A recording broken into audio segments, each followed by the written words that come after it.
All right, so here are the tests we have written for posting a genre. You can see in all these tests, we have a fair amount of duplication. Except the first one, in every test, we're generating an authentication token. Look, we have repeated this line here, and the other tests. Also, the request that we're sending to the server looks very repetitive in each test. There's only a small variation.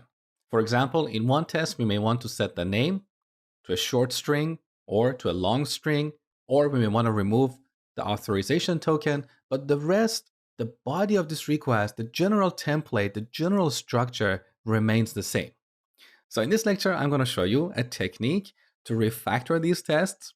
This is my own technique. I didn't read it anywhere in any books or on any posts. So let's call this Mosh's technique. Mosh's refactoring technique for writing clean and beautiful tests. So let me show you how this technique works. On top of this block, we're working on this suite. So this is how it works. We define the happy path, and then in each test, we change one parameter that clearly aligns with the name of the test.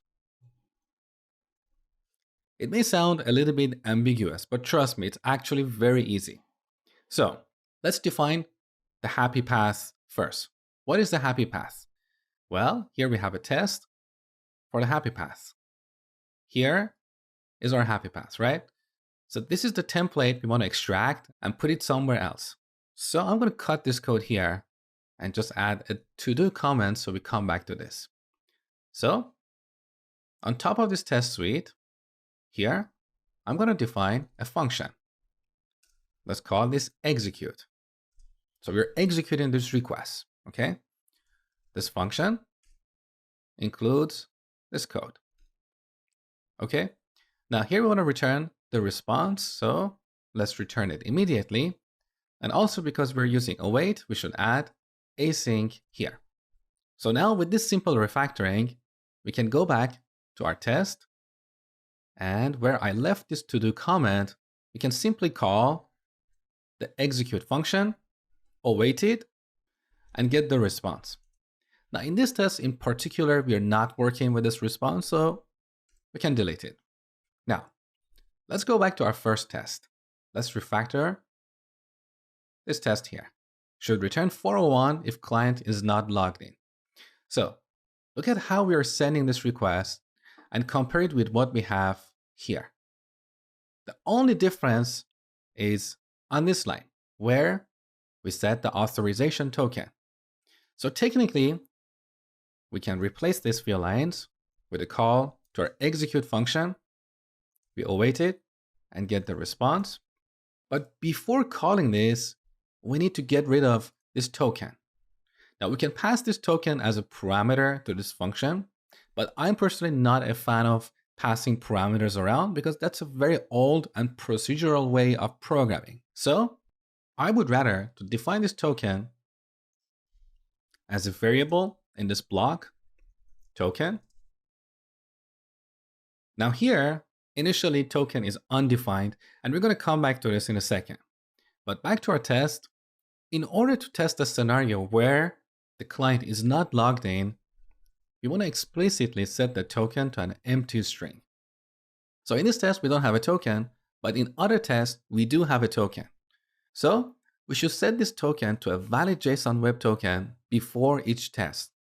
If you look at other tests, the first line of every test has this line. This is repetitive. So we can extract this and put it in the before each function for this test suite.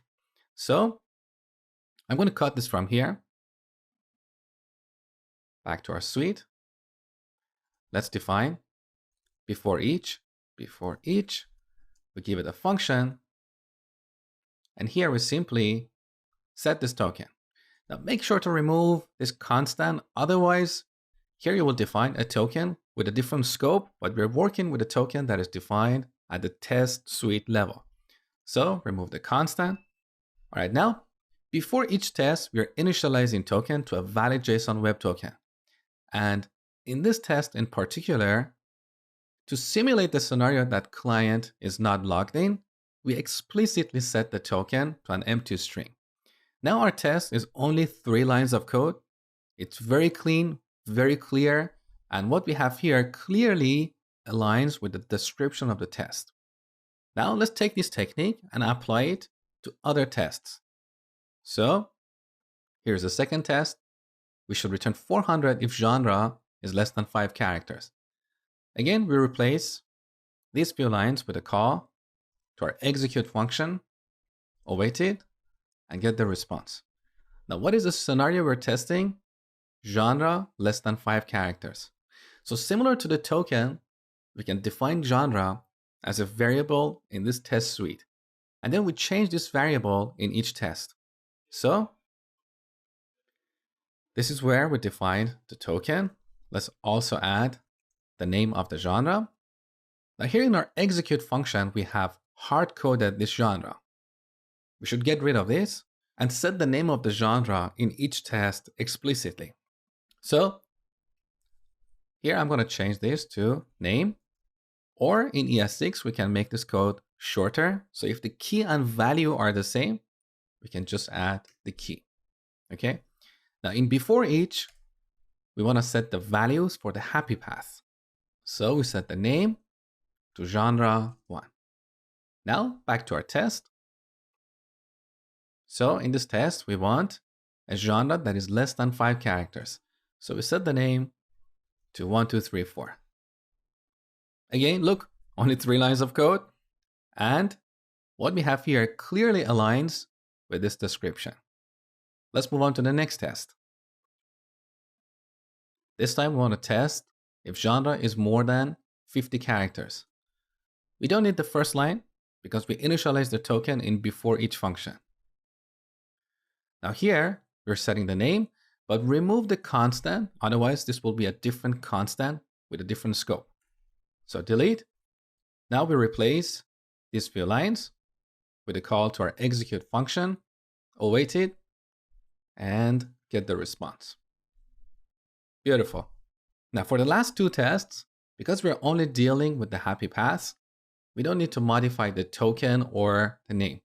So we can simply delete this line, execute the request, get the genre, and make sure it is in the database. And the same goes for the last test. We don't need to set the token, and we replace these few lines with a call to our execute function. Like this. Let's make sure this refactoring works. So save, back in the terminal. Beautiful. So let's recap. We define the happy path, and in each test, we change one parameter that clearly aligns with the name of the test. So this is our happy path. We defined this execute function. Before each test, we set these parameters, token and name, to valid values. And in each test, depending on what we want to test, we modify one of these parameters to simulate a scenario.